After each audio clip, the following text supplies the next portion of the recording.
This is the story of the Lost Colony of Roanoke, where history took an unexpected turn and an entire settlement vanished without a trace.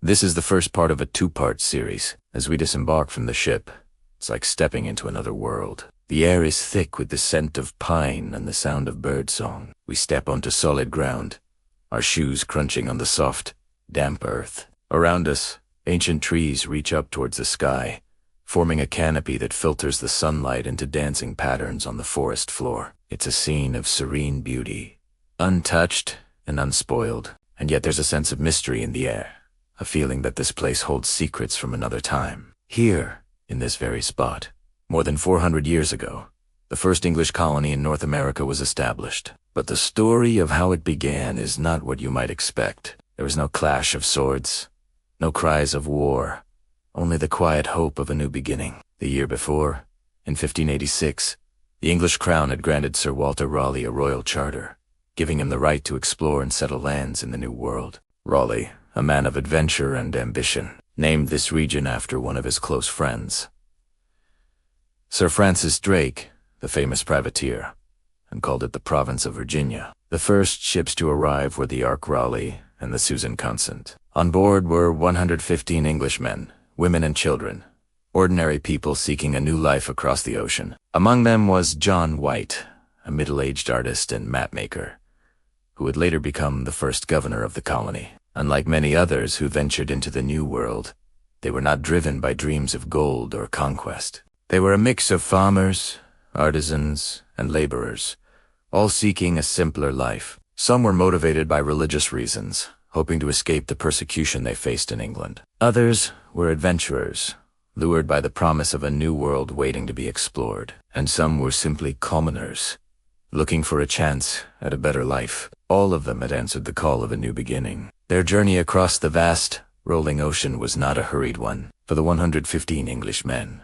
women, and children aboard the ships, it was a time of quiet patience and shared hope. They were not adventurers in search of gold, but settlers seeking a new, peaceful life far from the noise of their old world. When they arrived at Roanoke Island, they found an untouched paradise. The land was covered in lush forests, teeming with wildlife. The Roanoke River flowed majestically nearby, promising fresh water and easy trade. It seemed as if nature itself had rolled out the welcome mat for them. But their peaceful haven was soon threatened by the harsh realities of their new life. Building a colony from scratch was hard, back-breaking work. The settlers had to construct homes, clear fields for farming, and establish a sustainable way of life. They toiled under the hot sun, their hands becoming rough and calloused from the constant labor. As weeks turned into months, the settlers began to feel the weight of their isolation. The vast ocean that had brought them here now seemed like a barrier,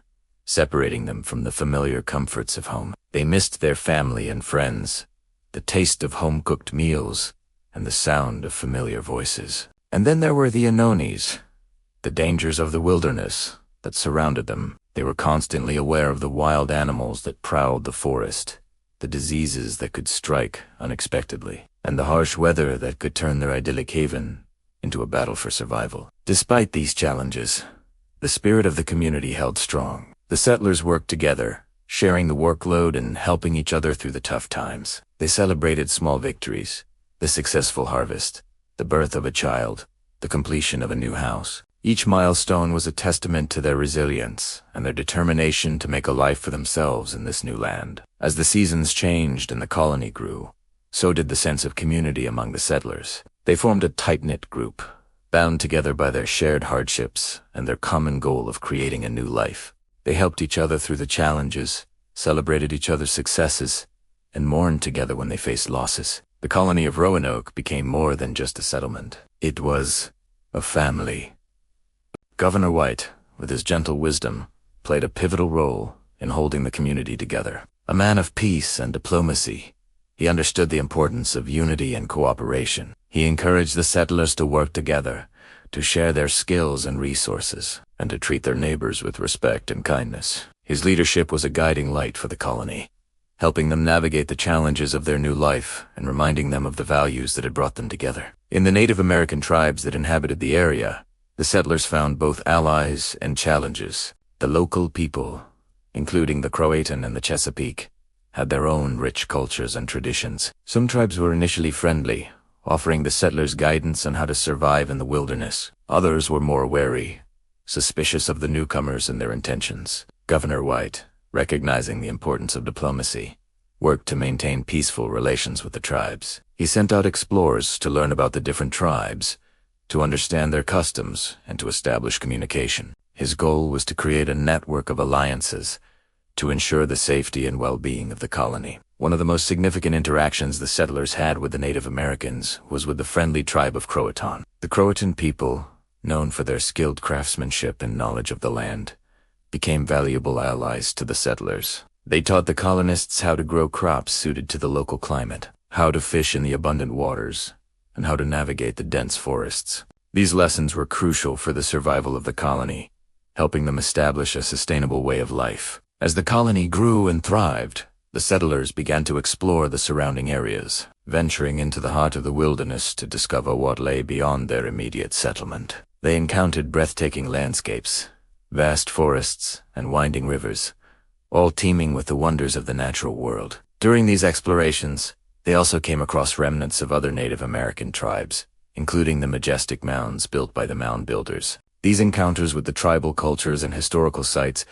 gave the settlers a deeper understanding and appreciation for the rich heritage of the land they now called home. Meanwhile, back in England, the political winds were shifting. The years of relative peace were coming to an end, and the threat of war loomed on the horizon. This news reached the colony through sporadic communication with England, carried by ships that occasionally made the long journey across the Atlantic. With the threat of war on the horizon, the future of the colony hung in the balance. The settlers found themselves at a crossroads, torn between their desire to build a new life in this distant land and the call of duty to their homeland. Realizing the precarious situation they were in, the leaders of the colony made the difficult decision to send Governor White back to England. His mission was clear: secure assistance and supplies for the colony while also serving as a diplomatic envoy, keeping England informed about their experiences and seeking continued support for their endeavors. As Governor White prepared to leave, he knew he was not just embarking on a voyage across the ocean, but was carrying the hopes and dreams of an entire colony on his shoulders. When the time came for him to depart, there were tearful goodbyes, promises to return, and a shared sense of uncertainty about what lay ahead. As the ship carrying Governor White and a few others set sail for England, it left behind a colony grappling with the challenges of a new land and the looming threat of war. The fate of the Roanoke colony now rested on the shoulders of its leader, far away on the other side of the vast Atlantic. Roanoke had been nothing short of a revelation, the promise of a new life, a chance to escape persecution, and the thrill of exploring an untouched wilderness had drawn settlers from England. But with the departure of Governor White, a new set of challenges emerged. The colony, once brimming with hope, was now facing the daunting task of sustaining itself in an unfamiliar land and fending off the growing threat of conflict. A place of tranquility. The Lost Colony of Roanoke, 1587. History tells us about a colony lost, its fate a mystery, its people vanished without a trace. But what if we shift our focus, pull the lens away to reveal a broader picture? What if we explore the quiet moments that defined life at Roanoke, the moments that history often overlooks? Let's try. Picture this. The year is 1587, and you are standing on the edge of a dense, primeval forest. Before you stretches a wild, untamed wilderness, home to creatures and plants unknown. Endure and hold a worn map, its creases whispering tales of a journey across the vast ocean. You are part of a small band of settlers, each with dreams as big as the horizon, seeking a new life in the heart of this wild beauty. Your task is monumental, yet daunting. You are here to build a settlement, to carve out a piece of civilization from the raw embrace of nature. But how do you begin? Where do you start when faced with the immensity of the wilderness? The answer, surprisingly, lies in stillness, in a careful observation of the world around you. You see, in the heart of this wild expanse, there exists a small clearing, a peaceful spot by the shoreline where the tall trees open up to reveal a gentle, grassy bank. Here, the forest ends and the water begins, creating a tranquil setting that beckons you to stay. This is your Eden, your starting point, a place where you can catch your breath before you dive into the challenges that lie ahead. With a deep breath, you and your fellow settlers step into this clearing. The air is fresh, carrying with it the scent of pine and the promise of adventure. This is where you will lay the foundations of your new lives, where the hum of insects and the distant call of birds will be your constant companions. Here, the ground beneath your feet is soft and yielding, a comforting contrast to the hard work that awaits. As the sun filters through the trees, dappling the ground in patches of light and shade, you know you have found your place. Tees clearing with its gentle slope towards the water becomes your first project. The trees that have stood here for years, silently watching over the wilderness, are now your neighbors. And as you work to clear them away, there's a strange sense of companionship. Each swing of the axe echoes the rhythm of the forest. Each snap of a twig a quiet conversation between you and the trees. As the clearing takes shape, so does your vision of the future. You envision homes rising from the cleared space, their roofs peeking out from behind the trees like curious animals. The very earth seems to be rooting for you, providing clay that will become bricks for your fireplaces, stones that will mark corners and flag paths leading to the river. The process is slow, methodical, much like the beating of a steady drum. There's no hurried rush, only the calm, deliberate effort of people building not just a settlement, but a new life. The air is filled with the soft thud of an axe against wood, the gentle rustle of leaves as they clear the land, the quiet murmur of voices as they work together. The men work with axes, hewing logs into shapes that will become walls and beams. Their movements are strong and sure, their bodies powerful as they wrestle with the raw materials of the forest. The women, with hands as nimble as a squirrel's paws, weave baskets and mats from reeds and vines found by the riverbank. Their creations, though seemingly simple, are works of art, each knot and curve telling a silent story of survival and resourcefulness.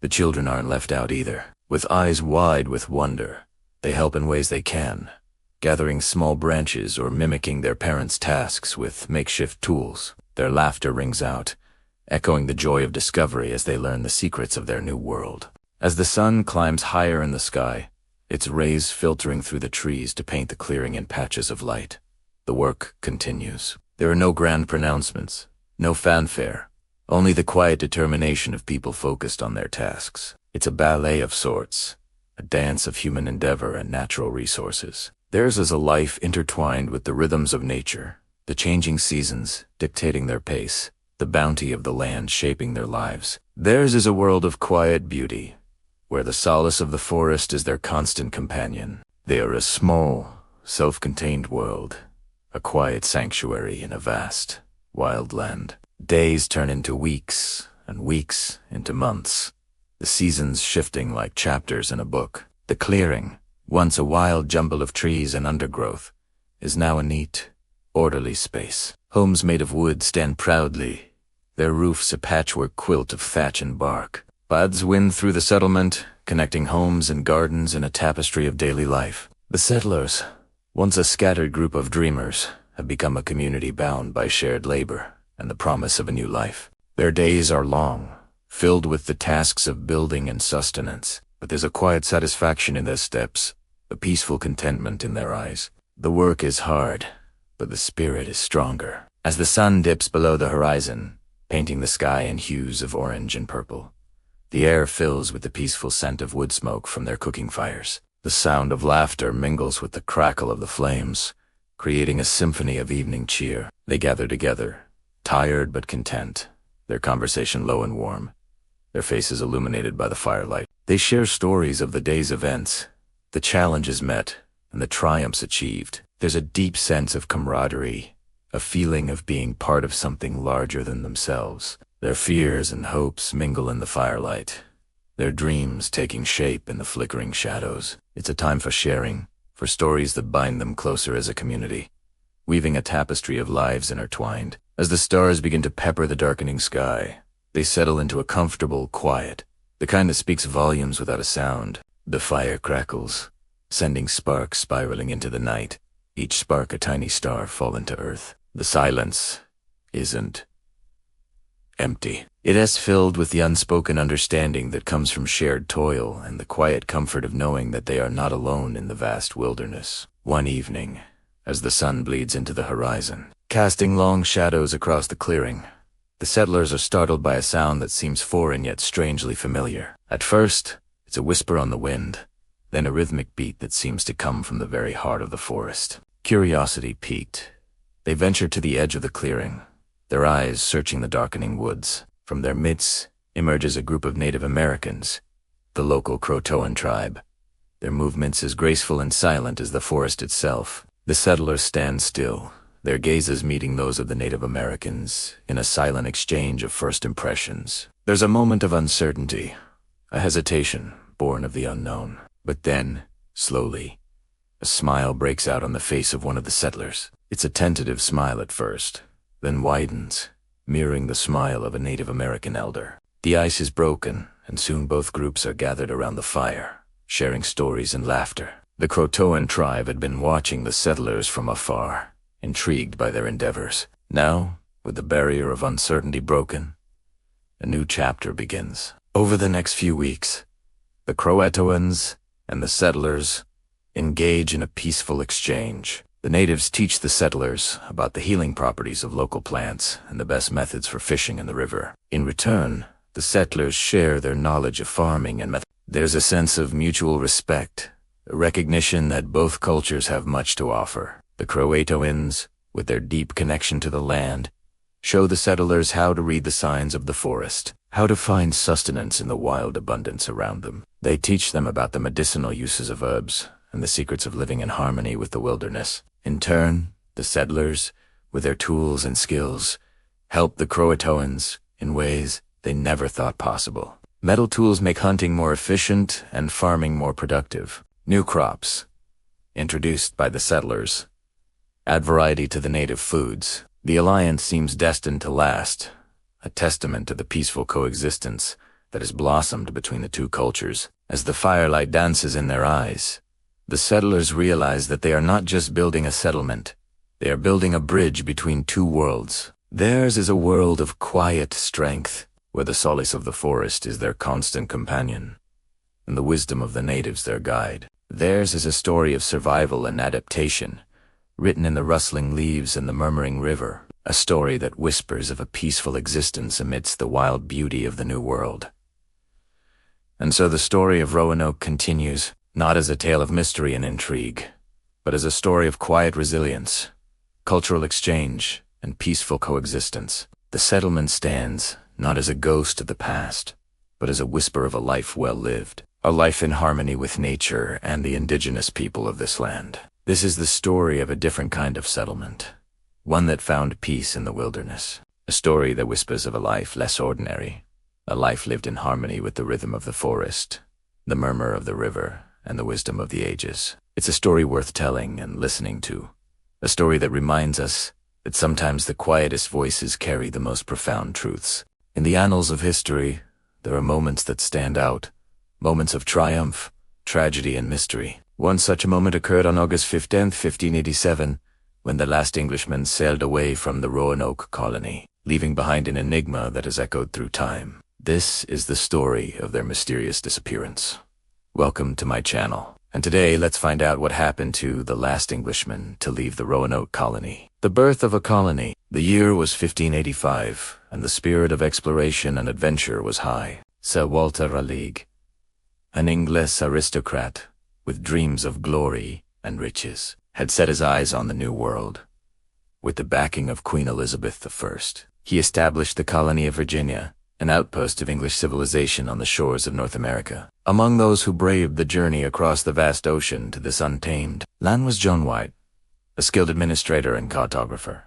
He played a pivotal role in the early days of the colony. He helped to survey the land, negotiate with the native tribes, and establish the foundations for a new life in the wilderness. But it was more than just the allure of the New World that drew these men to this distant shore. For many, including John White, it was also a chance to escape the rigid confines of English society. The vast wilderness of North America offered a blank slate, a new world where they could carve out their own destiny, free from the shackles of their past. They were men on the edge, adventurers seeking fortune and freedom in a land of promise and peril. Their journey was fraught with danger, battling the elements, disease, and the uncertainties of a new world. But as they stepped onto the shores of Roanoke, They saw not just hardship, but opportunity. They saw a chance to build a new life, to escape old burdens, and to contribute to the glory of England. In the tapestry of history, their story is a thread of courage, ambition, and the relentless pursuit of dreams. Part 2.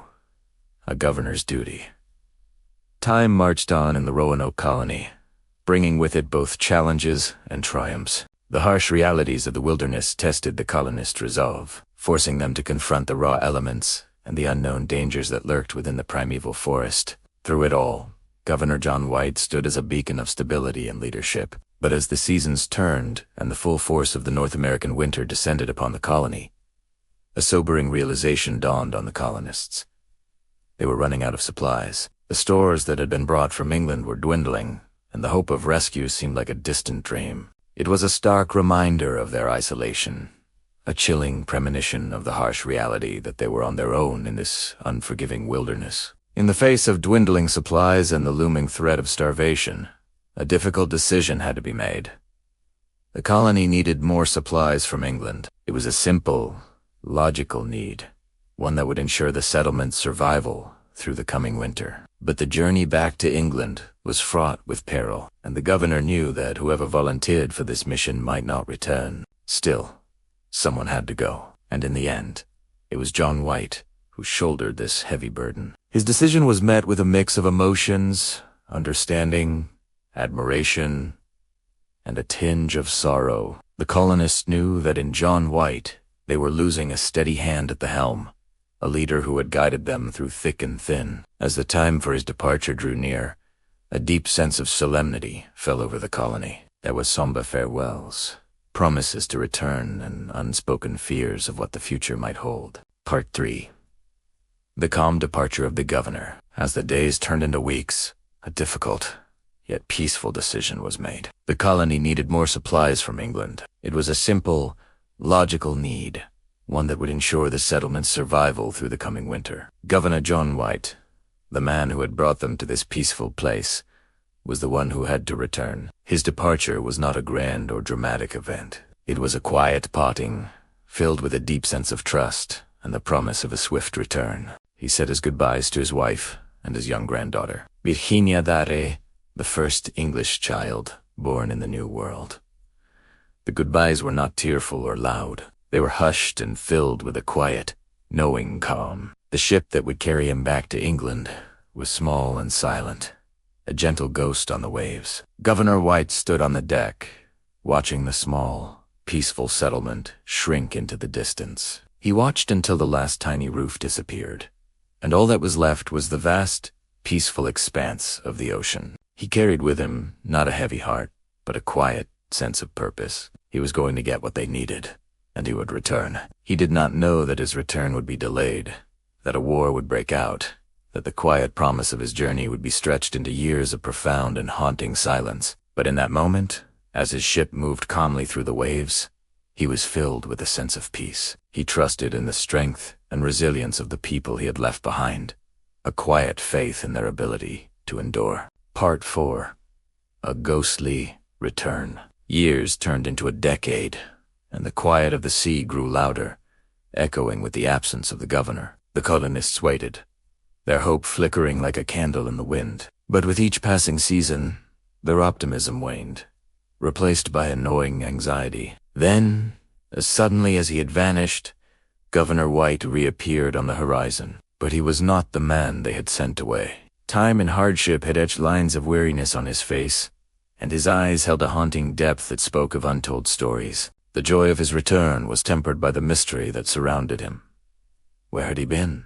Why had he stayed away? And most importantly, why had he returned alone? These questions hung in the air, unspoken yet urgent. The colonists, gaunt and weary from years of struggle, were too stunned to ask the questions that clawed at their throats. They were too numb to comprehend the silence that now defined their existence. The reunion was a tableau of shock and disbelief. The years of solitude had transformed them, turning dreams into nightmares and memories into ghosts. As the full weight of their solitude crashed upon them, the colonists grappled with the enormity of their isolation. They had survived, but at what cost? Their numbers had dwindled, their spirits broken and their hope nearly extinguished. Yet amidst the ruins of their lives, they found a strange solace in the shared silence. They were bound together by a grief too profound for words, a sorrow that knitted their wounds and hardened their resolve. Part 5. A Legacy of Silence. The years that followed were a blur of struggle and despair. The colonists, haunted by the specter of abandonment, clung to the faintest hope of rescue. They rebuilt their lives, piece by painful piece, their days measured by the relentless march of the sun, and their nights filled with dreams of England. Yet as the seasons turned, their hope began to fade, leaving behind a profound and haunting silence. The legacy of the Roanoke colony is a haunting melody that echoes through the corridors of history. It's a tale of courage and dreams, of loss and the enduring spirit of humanity. While the fate of the colony remains a mystery, the silence that surrounds it speaks volumes about the human condition. It's a silence that speaks of fear, abandonment, and the resilience of the human spirit in the face of adversity. The silence is deafening, a testament to the struggles and tragedies that unfolded in the shadows of the primeval forest. The colonists' story is a grim reminder of the fragility of human endeavor, of how even the most carefully laid plans can unravel, leaving behind nothing but silence and sorrow. Yet amidst the tragedy, there's a glimmer of hope. The story of the Roanoke colony has inspired generations of explorers, writers, and dreamers. It's a tale that continues to captivate and intrigue, reminding us of the indomitable spirit of exploration that drives humanity forward. The silence of Roanoke is a somber undertone to the vibrant tapestry of American history, a reminder of the sacrifices and struggles that shaped a nation. As we explore the depths of this haunting mystery, we're left with a profound sense of empathy for the colonists, their hopes, their dreams, and their ultimate fate. Their story is a testament to the power of the human spirit to endure even in the darkest of times. And while the silence may echo through the ages, it carries with it a powerful message of resilience, courage, and the relentless pursuit of hope. As the days turned into weeks, a difficult, yet peaceful decision was made. The colony needed more supplies from England. It was a simple, logical need, one that would ensure the settlement's survival through the coming winter. But it meant that someone would have to leave. Someone would have to cross the vast ocean once more. Hoping for fair winds and an early return, they chose Governor John White. Governor John White, the man who had brought them to this peaceful place, was the one who had to return. His departure was not a grand or dramatic event. It was a quiet parting, filled with a deep sense of trust and the promise of a swift return. He said his goodbyes to his wife, Elizabeth, and his young granddaughter, Virginia Dare, the first English child, born in the New World. The goodbyes were not tearful or loud. They were hushed and filled with a quiet, knowing calm. There was no fanfare as he left the settlement, no loud pronouncements or tearful partings. There was only the quiet understanding that he would be back before they knew it. The ship that would carry him back to England was small and silent, a gentle ghost on the waves. Governor Wise stood on the deck, watching the small, peaceful settlement shrink into the distance. He watched until the last tiny roof disappeared, and all that was left was the vast, peaceful expanse of the ocean. He carried with him not a heavy heart, but a quiet sense of purpose. He was going to get what they needed, and he would return. He had no way of knowing that his return would be delayed, that a war would break out, that the quiet promise of his journey would be stretched into years of profound and haunting silence. But in that moment, as his ship moved calmly through the waves, he was filled with a sense of peace. He trusted in the strength and resilience of the people he had left behind, a quiet faith in their ability to endure. Weeks turned into months. The gentle rocking of the ship became a distant memory, and the familiar sight of land faded into a hopeful vision on the horizon. The colonists toiled and dreamed, their days filled with the necessities of survival, and their nights filled with the hope of a new dawn. They cleared the land, planted crops, built sturdy homes, and foraged for sustenance, always aware of the delicate balance between their dreams and their reality. In the quiet evenings, as the sun dipped below the horizon, painting the sky in hues of orange and purple, they would gather around flickering fires. They shared stories of their homeland, of rolling hills and ancient forests, of bustling markets and cozy hearts. They spoke of family and friends, their voices carrying across the miles, connecting the present with the past. These moments were more than just a way to pass time. They were anchors to their former lives, grounding them in a world that was both familiar and strange. Theirs was a life carved out of resilience, a testament to the human spirit's ability to adapt and endure. Each sunrise was a victory, each harvest a triumph, each full moon a celebration of their survival. They were building a new life, brick by hopeful brick, dream by whispered dream. And in their dreams, they saw the faces of those who had come before, the explorers and settlers who had dared to venture into the unknown. They felt the presence of those who had fallen, their spirits watching over this new endeavor, ensuring that their sacrifices were not in vain. They were also acutely aware of the dangers that surrounded them. The forest, while a source of life, was also a place of shadows and secrets. They knew that within its depths lurked wild animals, some curious, some dangerous. There were deer and rabbits, but also bears and wolves. And then there were the diseases, illnesses that could strike with the speed of a summer storm, laying waste to their small community. Their days were filled with work, the constant need to gather food, build shelter, and tend to their crops. But even in their labor, there was a sense of camaraderie, a shared purpose that bound them together. They worked side by side, sharing tools and stories, their individual efforts combining into a collective hope for the future. Their hands, calloused and strong, were not just shaping wood and soil, they were shaping a new destiny. Their backs, bent under the weight of their tasks, were straight with quiet pride, for they were building not just a settlement, they were building a community. Yet amidst the hard work and the quiet determination, there was beauty. The beauty of a land untouched by the grime of their old world, the beauty of skies unpolluted by smoke, the beauty of mornings that began with the song of birds rather than the clang of hammers.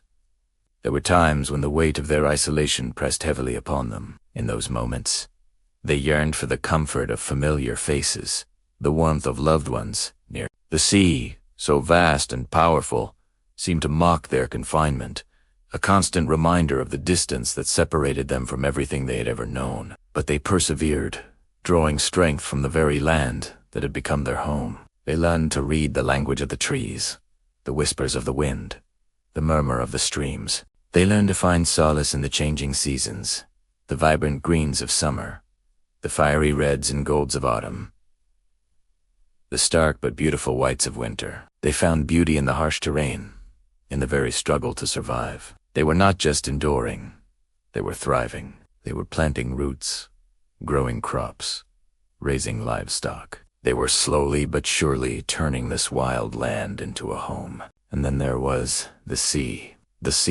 which had been both their lifeline and their prison, became their teacher. They learned to navigate its moods, to respect its power, to harness its bounty. They learned to fish its waters, to read its tides, to find nourishment in its gifts. The sea, with its endless expanse, became a symbol of their resilience, a testament to their ability to adapt and overcome. Years rolled by, each year bringing its own challenges and triumphs. The colony grew, not in size, but in spirit, its foundations sinking deeper into the soil of their adopted home. They celebrated the birth of children, their laughter echoing across the land, a melody of hope and renewal. They mourned their losses, laying them to rest under the watchful gaze of the ancient trees, their headstones bearing silent witness to their sacrifice. Through it all, they held on to their dreams of a better life, of a thriving community, of a future that stretched before them as boundless as the sea itself. They were the forgotten people,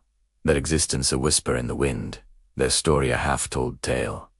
Yet they were not broken. They were resilient. They were the children of the dawn, their spirits as unyielding as the sunrise, their hopes as eternal as the stars. They were the forgotten, but they were not defeated. They were the quiet strength of a bygone era, their story a testament to the indomitable spirit of humanity. The governor arrived at the island to find it eerily empty. Where once a bustling English colony thrived, there was now only silence. This is the mysterious tale of the Lost Colony of Roanoke. After 2 long, agonizing years, Governor White was finally able to secure a passage back to Roanoke. His heart was filled with a mix of quiet hope and a deep, unspoken fear. He had been away for so long, and the silence from the colony had been absolute. It was as though the earth itself was holding its breath, waiting for an answer that might never come. The journey across the Atlantic was slow and calm, a gentle repetition of his journey home. But as his ship approached the shores of Roanoke, an eerie sense of stillness settled over the crew. There was no smoke from the chimneys. There was no one on the beach to greet them. The shore was peaceful and serene, but unnaturally still. Governor White, with a small party, rowed to shore, their oars moving with a quiet, synchronized rhythm. They walked through the trees to the place where the settlement had stood. What they found was not what they expected. There was no sign of a struggle. No bodies. No wreckage. The houses were gone, dismantled with a careful, peaceful precision. There were no signs of a fight. The place where the small, quiet homes had stood was now a tranquil clearing, filled with grass and wildflowers. It was as if the colony had simply vanished into the very air. Governor White's heart sank, not with the terror of a violent act, but with the chilling, unanswerable question of absence. The profound stillness of the place was the most haunting part of all. It was not the silence of a grave, but the silence of a profound, unsolved riddle. The quiet was so complete, so deep, that it seemed to hold an entire story, a story that could not be read. Years later, Sir Francis Drake, the famed explorer, would echo these sentiments. When he revisited the island, he too found it deserted and silent. In his journal, he wrote of being unable to find any trace of the colonists, as if they had melted into the ground. And so, the mystery of Roanoke deepened, becoming an enduring enigma in the annals of colonial history. Part 6. Echoes of the Lost. As the years passed, stories and theories about the colony's disappearance spread like wildfire. Some whispered of a massacre, of brutal acts committed by rival colonists or hostile Native Americans. Others spoke of a peaceful assimilation, the colonists joining the harmonious way of life of the indigenous tribes. Then there were those who spoke of something more sinister, of a pact made with the devil himself. The island, they claimed, was cursed, a place where the veil between the living and the dead was paper-thin. These tales, while captivating, lacked the solace of certainty. They were stories told around flickering fires, meant to explain the unexplainable. The truth of Roanoke remained elusive, a ghost haunting the shores of the Outer Banks. But amidst the shadows and speculation, a few tangible clues emerged. Archaeologists unearthed remnants of the colonists' lives, shards of pottery, tools and pieces of furniture, each item a silent witness to a vanished way of life. Among the most intriguing finds were the names carved into the wood of the fort. Carved by lonely hands, they were a testament to the human stories that lay beneath the mystery. John White, as he gazed upon these fragments of the past, saw not just relics, but the faces of his friends and kin, each name a silent scream echoing across time. The fort itself stood as a weathered sentinel, its crumbling bricks whispering tales of resilience and despair. Here, within its confines, men, women, and children had lived, loved, and died. And here, too, their dreams had turned to dust. The fort was not just a historical site. It was a graveyard of hopes and aspirations, a monument to the fragility of human endeavor. And then there were the words, carved into the wood of a beam above the main gate. This single word, a cryptic message from beyond the grave. What did it mean? Was it a farewell, a plea for help, or a warning? Had the colonists fled to Croatoan Island, 20 miles to the north? Or were they in peril there? The word hung in the air, an unanswered question, a silent scream in the midst of an eternal whisper. Part 7. A Legacy of Silence. As the centuries rolled by, the mystery of Roanoke continued to captivate the human imagination. Writers, artists, and historians grappled with the enigma, each seeking to unravel the threads of this enduring tale. Sir Walter Raleigh, the man who had sponsored the ill-fated colony, returned to England with a heavy heart. He had dreamed of establishing a prosperous colony in North America, a dream that had curdled into a nightmare. The silence of Roanoke was a constant reproach, a reminder of his failure, and so he carried the burden of the colony's fate, a weight that grew heavier with each passing year. In the New World, The story of the lost colony became a part of the folklore, a cautionary tale whispered around campfires and in hushed tones. To the Native Americans who had encountered the colonists, the story took on a mythical quality. The palefaces who had come from across the sea were gone, vanished without a trace, and yet their presence lingered in the whispers of the wind and the shadows of the trees. And then,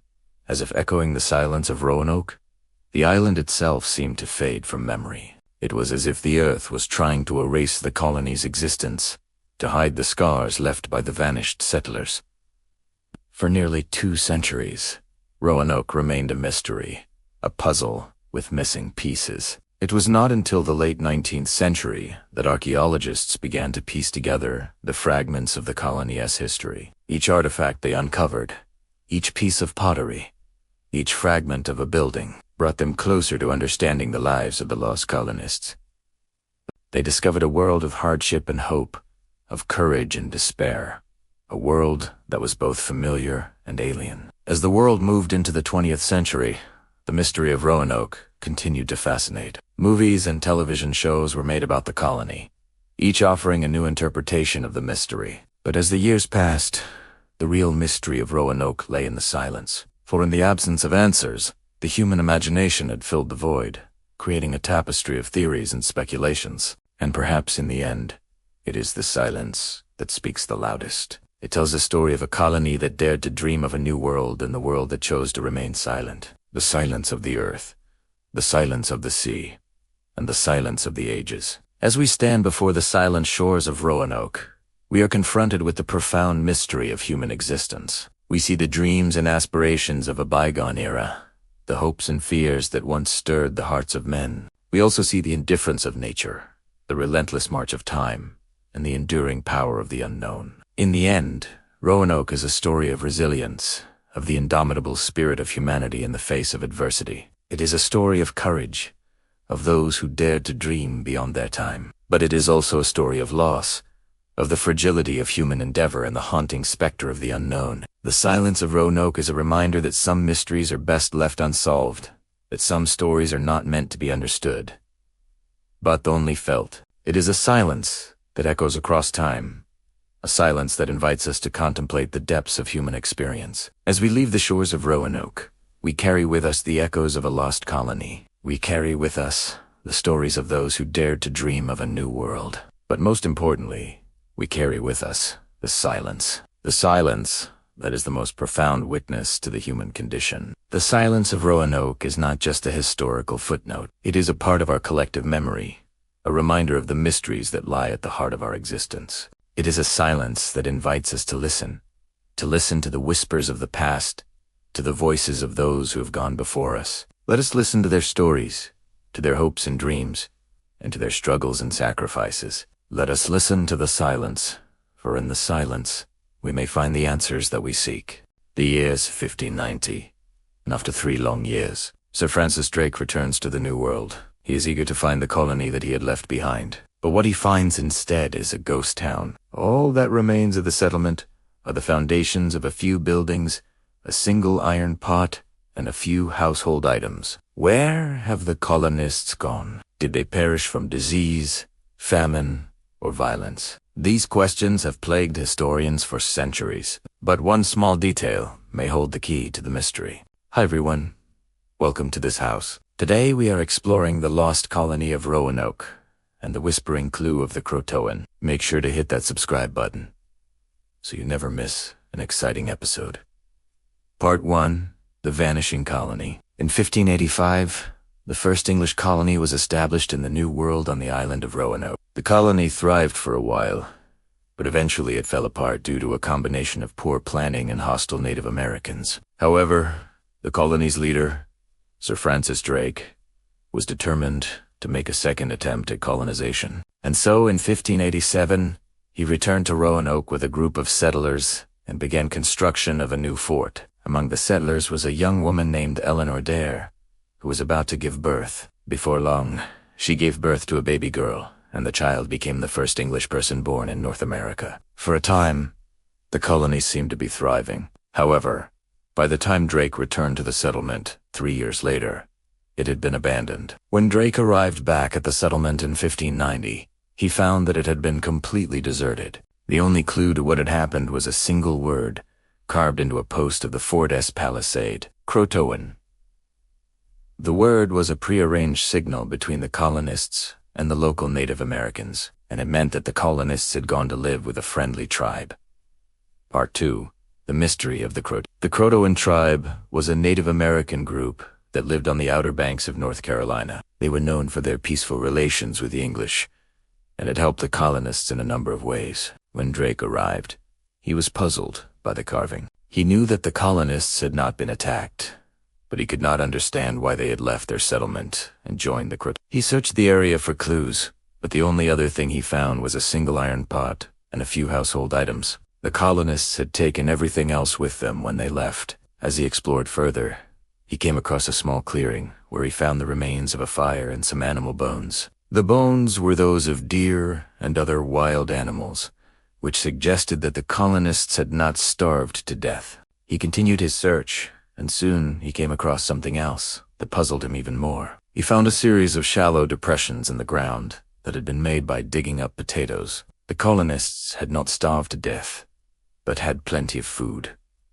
So why had they left their settlement? As he stood there pondering the mystery, he noticed something else. The ground was covered in small pebbles, and the pebbles were arranged in a circle around the depressions. He realized that he had stumbled upon something important, but he did not know what it was. He needed more evidence to solve the mystery. Part 3. The Clues in the Soil. Drake carefully examined the area, searching for anything that could help him understand what had happened here. Finally, he noticed something strange about the pebbles. They were not just arranged in a circle around the potato holes. They were also aligned with the stars. He realized that he had stumbled upon an ancient Native American site that had been used for ceremonial purposes. The site had been used for centuries before the colonists arrived, and the Croatoan people still used it. Could it be that the colonists had come into contact with the Croatoan people through this site? Had they been invited to join the tribe? To find out, Drake decided to visit the local village. He traveled to the village, where he met with the chief and asked him about the site. The chief was surprised that the English knew about the site, but he told them that it had been used by his people for centuries. He also told them that the Croatoan people had a peaceful history with the English and had never attacked them. Drake realized that the Croatoan people may have had something to do with the disappearance of the colonists, but he didn't know what. He needed more evidence to solve the mystery. Part 4. The Forgotten Burial Ground. As Drake continued his investigation, he came across another clue that puzzled him. He found a burial ground that contained the graves of several colonists, including that of Eleanor Dare and her daughter. The graves had been marked with wooden headstones, but they had long since rotted away. He examined the graves carefully, searching for anything that could help him understand what had happened. Finally, he noticed something strange. The graves were aligned with the stars in the same way that the ceremonial site had been. This suggested that the burial ground had been used by both the Croatoan people and the colonists. Could it be that the colonists had been accepted into the Croatoan tribe after their death?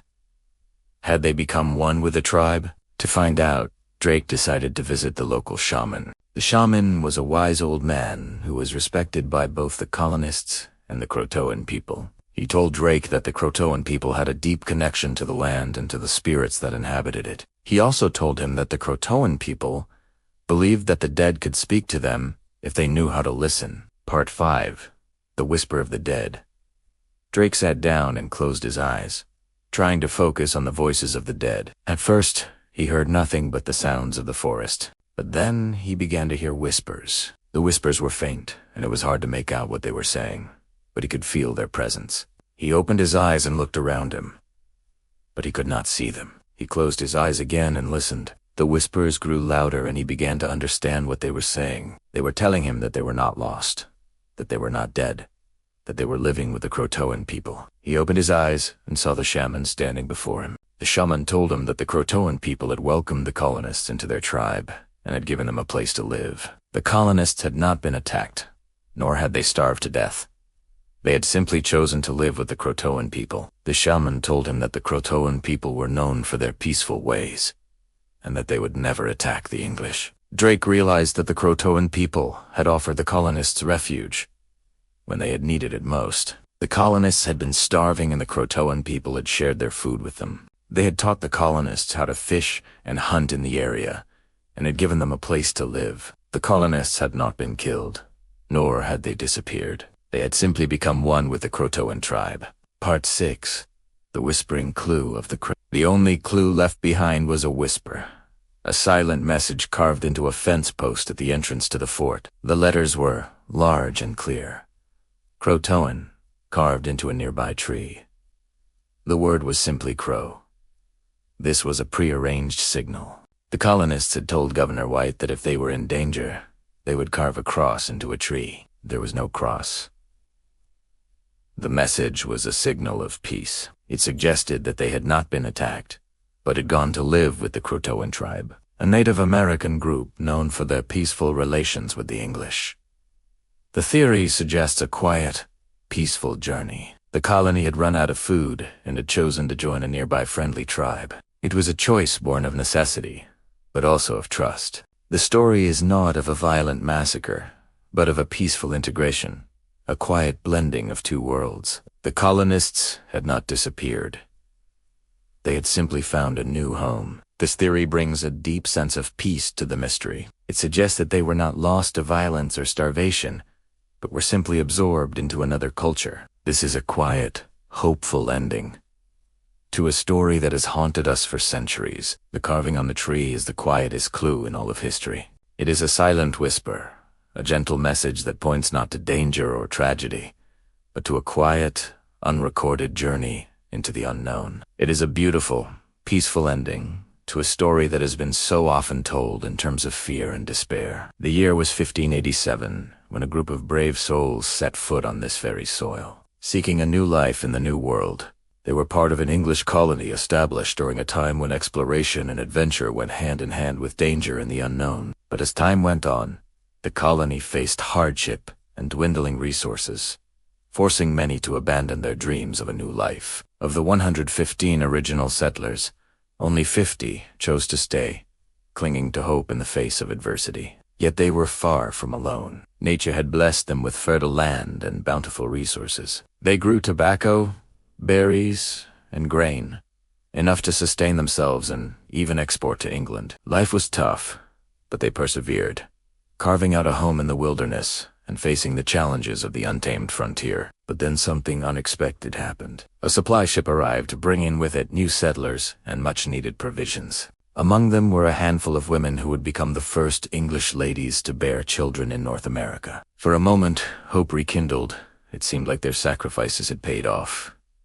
They were not forgotten. But as the years passed, the distance between them and their motherland grew both geographically and emotionally.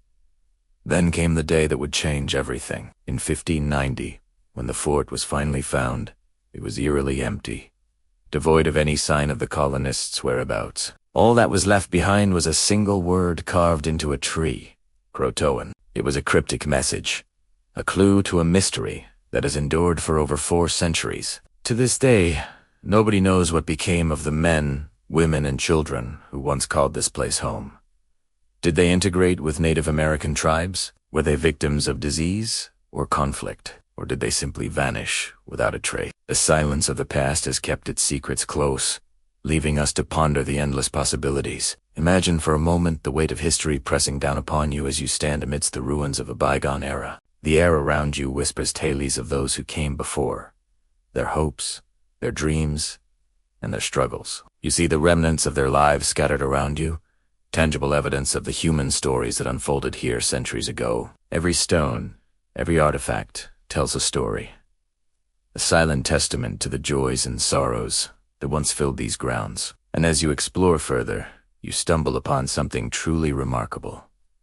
A piece of pottery, a tool, or perhaps a building foundation, each item transporting you back in time and connecting you to the daily lives of these early settlers. The vastness of the sea stretching out before you becomes a metaphor for the boundless curiosity and thirst for adventure that drove those brave souls to explore the unknown. The crashing waves mirroring the relentless pursuit of discovery that led them to these distant shores. As you continue your journey, the wind rustling through the trees carries with it the echoes of laughter, the murmur of conversations, and the songs of a bygone era. It's as if the spirits of the past are sharing their stories with you, inviting you to become a part of their legacy. the sun warming your skin and the birds singing overhead remind you of the simple pleasures that sustain them through the hardships of their journey. Each sunrise and sunset becomes a tribute to their resilience and adaptability as they navigated the challenges of a new and uncharted land.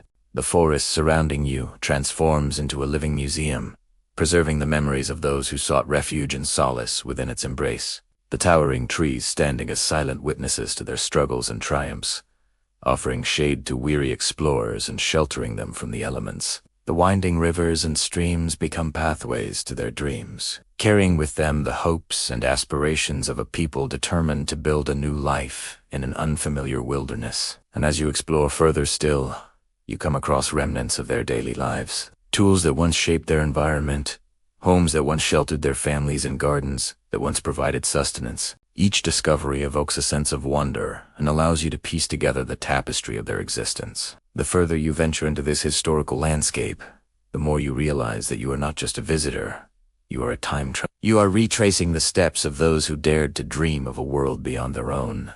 You are experiencing their triumphs and challenges firsthand, connecting with their stories on a deeply emotional level. With each passing moment, the line between the past and present blurs. You feel their presence all around you, their hopes, their fears, and their determination to carve a life out of the wilderness. And as you stand in the heart of this living museum, you are humbled by the courage and resilience of those who came before you. Their story becomes your story, their dreams become your dreams, and their legacy becomes a part of your journey. You realize that you are not merely visiting a historical site. You are walking in the footsteps of history itself. But what if I told you that amidst this historical treasure trove, there's a secret waiting to be uncovered? A hidden gem that offers a glimpse into the daily lives of these extraordinary people. Picture this.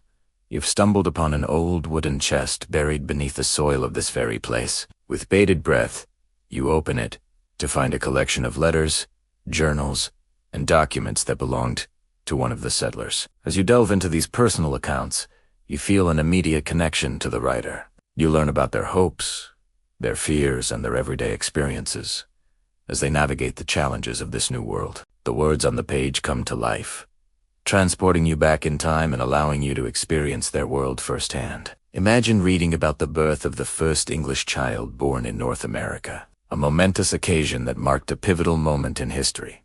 Or perhaps you discover a love letter expressing the deep emotions and connections that blossomed amidst the hardships of frontier life. These personal accounts offer a window into the hearts and minds of those who dared to dream of a new life in an untamed wilderness. As you continue exploring this hidden trove of historical treasures, you uncover recipes that reveal the culinary traditions and resourcefulness of the settlers. Imagine finding a cookbook filled with remedies and treatments, a testament to the practical knowledge and resilience of those who faced the challenges of a frontier without modern medicine. These recipes become more than just instructions for preparing food. They transform into rituals that connect you to the settlers' daily lives. You start to understand the importance of community and the role that food played in bringing people together. You might also stumble upon tales of adventure and exploration, accounts of the settlers' encounters with Native American tribes, their journeys into the heart of the wilderness, and their discoveries of a land teeming with both beauty and peril. These stories of adventure and survival become your guideposts, allowing you to traverse the same landscapes that they once explored. You feel their excitement as they forge new trails, and their determination as they overcome obstacles in their path. As you continue to unearth these hidden gems, you realize that you are not just reading about history. You are experiencing it. The words on the pages dance before your eyes, painting vivid pictures of a world long gone. You hear the laughter and chatter of settlers going about their daily lives. You smell the aroma of freshly baked bread wafting from their homes, and you feel the warmth of their fireplaces on a chilly evening. The line between the past and present blurs, and you find yourself transported to a different era. You are no longer just a visitor. You are an active participant in their story. The emotions, the challenges, and the triumphs of the settlers become your own. Their fears and uncertainties echo within you, while their resilience and determination inspire you to push forward. As you turn each page, you forge a deeper connection with these brave adventurers. Their words become a lifeline, pulling you into their world and allowing you to experience life as it was lived over 4 centuries ago. You are not just reading their stories. You are living them. So when you visit this living museum, keep an open mind and a curious spirit. Who knows what hidden treasures you might uncover? It could be a weathered journal, a fragment of a love letter, or a recipe passed down through generations. Each item is a piece of a larger puzzle, a testament to the rich tapestry of human experience that has shaped our world. I invite you to step back in time and explore the captivating chronicles of a bygone era. Your journey begins with a chance discovery, an old chest tucked away in a forgotten corner, whispering tales of times gone by. As you lift the lid, you are greeted by a collection of artifacts that offer a glimpse into the hearts and minds of those who once called this place home. Among these treasures, you find an old book lying open, revealing faded ink that danced across the brittle pages. It is a diary chronicling the adventures and misadventures of a young settler who braved the unknown in search of a new life. With each entry, you turn back the pages of history, immersing yourself in their world. The diary speaks of the arduous journey across the vast ocean, the hopes and dreams that fueled their voyage, and the challenges they faced as they ventured into uncharted territories. As you read on, become an eyewitness to their struggles and triumphs. The diary entries detail the construction of their humble homes, the planting of their crops, and the birth of their children, each milestone marking a step toward forging a new life in the wilderness. The author's words paint vivid pictures of the lush forests, the thundering waterfalls, and the wildlife that roamed freely in this untouched land. Through their eyes, you witness the awe-inspiring beauty of nature that both captivated and tested the settlers' resilience. As you delve deeper into the diary, you encounter tales of their encounters with local Native American tribes, sharing stories and forging alliances that bridged cultural divides. You learn of the challenges they faced, the diseases they battled, and the losses they endured. The diary becomes a vessel carrying their hopes, their dreams, and their struggles, allowing you to connect with the human stories that unfolded within these ancient pages. The author's words transcend time, awakening a deep sense of empathy and understanding for those who dared to dream of a life beyond the horizon. In the end, the diary may not provide all the answers, but it leaves you with a profound appreciation for the courage, determination, and spirit of adventure that drove these early settlers to carve a life out of the wilderness.